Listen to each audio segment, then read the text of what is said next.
आज भी हमारे यहाँ इंडियन मार्केट्स काफ़ी ज़बरदस्त रही हैं। लार्ज कैप तो ऑलमोस्ट 1.5% तक पहुँचने वाला था, पहुँचा नहीं, लेकिन small cap, mid cap, micro cap under 1% ही रही है। ये परफॉर्मेंस जो आज की रही है, ये तो पूरा हफ्ता ही काफ़ी अच्छा जा रहा है अभी तक। अब कल का लास्ट ट्रेडिंग सेशन होगा, कैसा जाता है। तो ये जो फ्यूल मिला है इस रैली को आज का, वो यूएस से मिला है। यूएस फेड की जो पॉजिटिव कमेंट्री थी और साथ में जो उसके ऊपर यूएस मार्केट ने पॉजिटिव रिएक्शन दिखा है, इसके कारण हमारा इंडियन मार्केट भी काफी ज्यादा बूस्ट हुआ, क्योंकि वहां पे लिक्विडिटी ईज होगी तो इंडियन इकोनॉमी पे भी उसका असर देखने को मिलेगा। अब आज मार्केट को लेके काफी सारी अपडेट है, लेकिन सबसे पहले एक वार्निंग दे देता हूं आपको, एक तरीके से, या डिस्क्लेमर दे देता हूं। बहुत सारी आजकल आपने देखा होगा प्रमोशन भी कर रहे हैं यूट्यूबर्स, और बातें भी बहुत सारी चल रही है लोन अगेंस्ट म्यूचुअल फंड के बारे में। मैंने कई बार ये आपको कहा है, लेकिन अभी इधर बहुत ज्यादा बढ़ गया है loan against mutual fund as a product.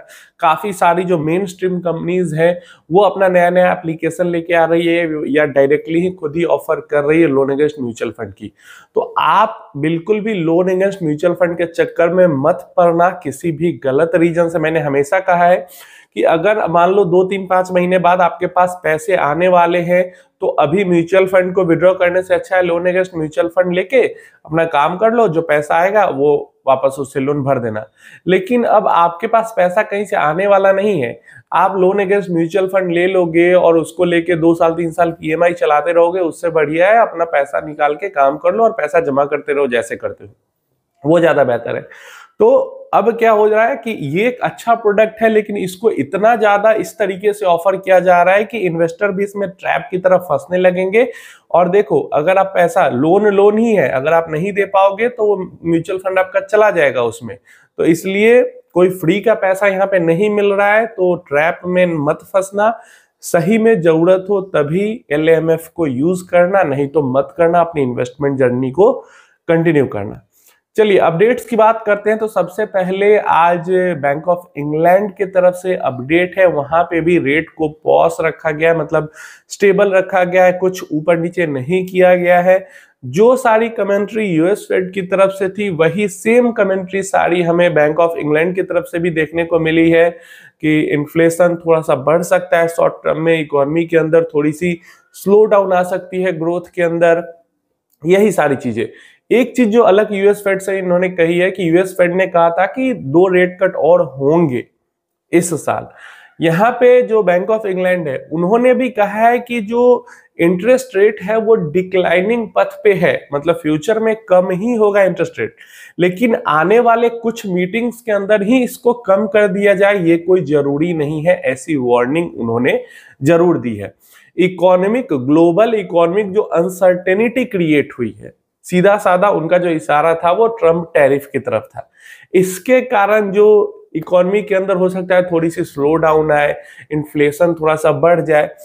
ये पूरा जो इकोनॉमिक डेटा होगा, इशू होगा, इसके अकॉर्डिंग हम आगे डिसाइड करेंगे कि हमें कब रेट कट करना है। तो रेट कट तो करना है ये उन्होंने कहा, लेकिन कब करना है, जल्दी ही रेट कट देखने को मिल जाएगा, ऐसा उन्होंने कुछ इशारा नहीं किया। अगर हम इंडेक्स की भी बात करते हैं इंग्लैंड की, तो वहां पे कोई बहुत ज्यादा इसका निगेटिव असर नहीं देखने को मिला और ना ज्यादा पॉजिटिव, ऑलमोस्ट इंडेक्स फ्लैट ही था जब मैंने देखा था। तो बैंक ऑफ, एक तरीके से इसको भी थोड़ा सा पॉजिटिव ही कह सकते हो या फ्लैट कह सकते हो, ना निगेटिव ना पॉजिटिव, न्यूट्रल कमेंट्री कह सकते हो। अब बाकी हमारे आरबीआई के अलावा बाकी देशों के सेंट्रल बैंक्स के इंटरेस्ट रेट कम या ज्यादा करने से क्या फर्क पड़ता है।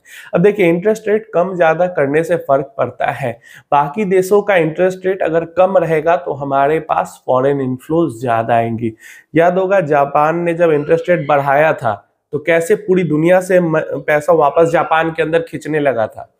तो वैसे ही अगर अलग अलग देश के इंटरेस्ट रेट बढ़ते हैं तो वहां के जो इन्वेस्टर है वो बाहरी देशों में से पैसा खींचने लगते हैं अपने देश में, और जब घटते हैं तो वो वापस इन्वेस्ट करने लगते हैं। तो इसलिए बाहरी देशों का इंटरेस्ट रेट घटना भी अपनी इकोनॉमी के लिए जरूरी होता है। नेक्स्ट अपडेट हमारे पास ओला इलेक्ट्रिक की तरफ से आती है, और इनको तो किसी का श्राप लगा हुआ है या किसी की नजर लग गई है, हर कुछ दिनों बाद कुछ ऐसा हो जाता है जिसके कारण इनका स्टॉक प्राइस क्रैश कर जाता है। पीछे कुणाल कामड़ा के साथ इनका चल ही रहा था, अभी न्यूज निकल के आई कि इनके यहाँ रेड वगैरह पड़ी है, अब सही में पड़ी है नहीं पड़ी है।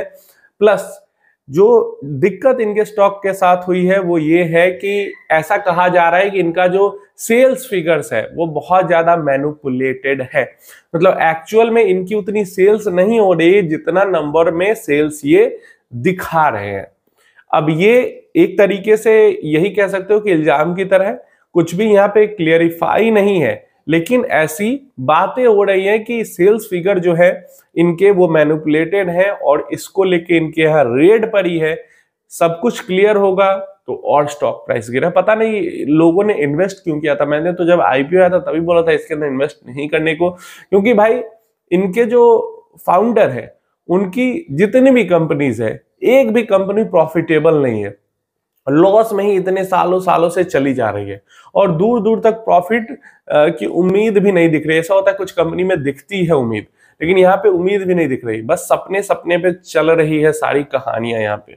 तो ओला इलेक्ट्रिक के इन्वेस्टर्स का यहाँ पे बुरा हाल है। नेक्स्ट हम आते हैं तो पॉलीकैब, केईआई जैसी, हैवेल्स जैसी कंपनीज का भी बुरा हाल हो रहा है। वायर्स एंड केबल इंडस्ट्री की जो कंपनीज है, ये दिग्गज कंपनी है पॉलीकैब, हैवेल्स, ये सब।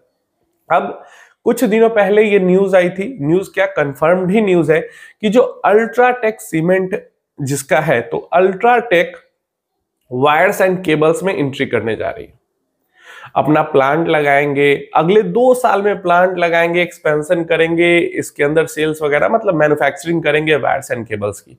तो जो पूरी वायर एंड केबल इंडस्ट्री की जो स्टॉक्स है धड़ाम से गिरी, पूरी पिटाई हुई स्टॉक्स की। इनके जो चीफ है वो इंटरव्यू दिए चैनल्स पे आके कि कोई दिक्कत नहीं है, बड़ी मार्केट है, आएंगे सब पैसा कमाएंगे, कोई दिक्कत नहीं है। अब यहाँ पे अनाउंसमेंट हुई है कि अदानी ग्रुप भी वायर्स एंड केबल्स की मैन्युफैक्चरिंग के अंदर इंटर करने जा रहा है। इन्होंने ज्वाइंट वेंचर भी कर लिया है और ये अब मैन्युफैक्चरिंग करेंगे वायर्स एंड केबल्स की।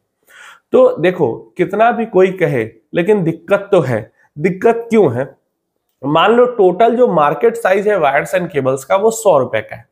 अब पहले 100 रुपए में 5 लोग खा रहे थे, ठीक है, मतलब 5 लोगों के पास मार्केट शेयर था 100 रुपए का, एग्जांपल के लिए बता रहा हूं। अब 5 की जगह 7 लोग आ गए और जो 2 लोग अलग से एंट्री किए हैं वो बिग प्लेयर्स है, कोई छोटे नए प्लेयर नहीं है।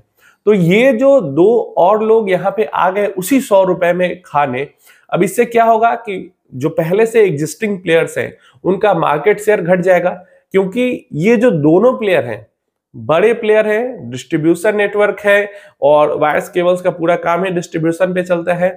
प्लस ये मार्जिन के साथ भी खेल सकते हैं क्योंकि ये बड़ा प्लांट लगाएंगे, इनके पास बहुत पैसा है, तो थोड़ा ये लॉस लेकर कम प्राइस में भी सामान बेच सकते हैं। तो इससे क्या है कि ये जब कम प्राइस में अगर बेचेंगे तो दूसरों को भी कम प्राइस में बेचना पड़ेगा, तो इससे उनकी प्रॉफिट मार्जिन हिट होगी।